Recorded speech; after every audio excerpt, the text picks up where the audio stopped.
এবার কাছে একটু নতুনত্ব, মানে নতুনত্ব বলতে এই ধরনের শিল্প তো এখন উঠে যাচ্ছে, বিশেষ করে এই হ্যান্ড পেন্টিংটা এখন মোটামুটি উঠেই যাচ্ছে।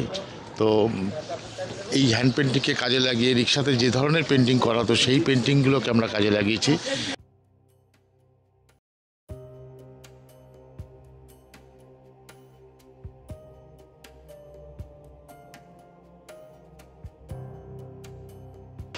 নতুন কিছু বলতে অনেক নতুন প্রকাশক এবার স্থান পেয়েছেন, সেটাই একটা অন্যতম দিক।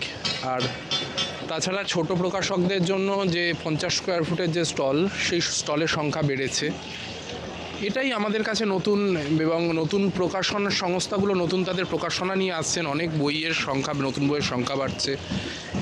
বড় প্রকাশকরা তো রয়েছেনই, তাদের জন্য তো তাদের বই সারা বছরই পাওয়া যায়, কিন্তু ছোট প্রকাশকরা তাদের বইয়ের প্রমোশনের ক্ষেত্রে এই বইমেলাটাকে খুব ভালোভাবে ব্যবহার করে।